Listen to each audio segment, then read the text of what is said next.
But the serpent also was more subtle than all the beasts of the earth, which our Lord God had made, which said to the woman, Why hath God commanded you that you should not eat of every tree of paradise? To whom the woman answered, Of the fruit of the trees that are in paradise we do eat, but of the fruit of the tree which is in the middle of paradise God hath commanded us that we should not eat, and that we should not touch it, lest perhaps we die. And the serpent said to the woman, No, you shall not die the death. For God doth know that in what day sooner you shall eat thereof, your eyes shall be opened, and you shall be as gods, knowing good and evil. The woman therefore saw that the tree was good to eat, and fair to the eyes, and delectable to behold.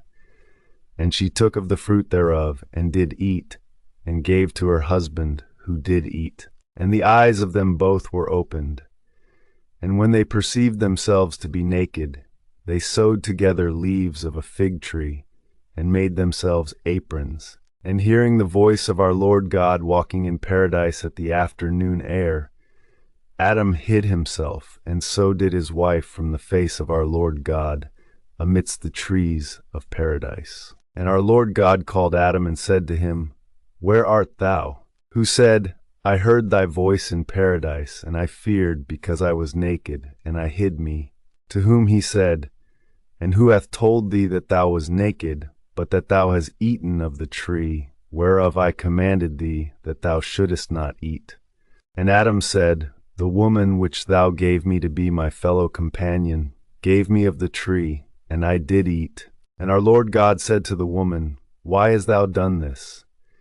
Who answered, The serpent deceived me, and I did eat. And our Lord God said to the serpent, Because thou hast done this thing, accursed art thou among all cattle and beasts of the earth. Upon thy breast shalt thou go, and earth shalt thou eat all the days of thy life. I will put enmities between thee and the woman, and thy seed and the seed of her. She shall bruise thy head in pieces, and thou shalt lie in wait of her heel. To the woman also he said, I will multiply thy travails and thy childbearings. In travail shalt thou bring forth children, and thou shalt be under thy husband's power, and he shall have dominion over thee. And to Adam he said, Because thou hast heard the voice of thy wife, and hast eaten of the tree, whereof I commanded thee, that thou shouldest not eat, cursed is the earth in thy work. With much toiling shalt thou eat thereof all the days of thy life. Thorns and thistles shall it bring forth to thee, and thou shalt eat the herbs of the earth. In the sweat of thy face shalt thou eat bread, till thou return to earth, of which thou wast taken. Because dust thou art, and into dust thou shalt return. And Adam called the name of his wife Eve, for because she was mother of all the living. Our Lord God also made for Adam and his wife garments of skins, and clothed them, and said, Lo, Adam is become as it were one of us, knowing good and evil.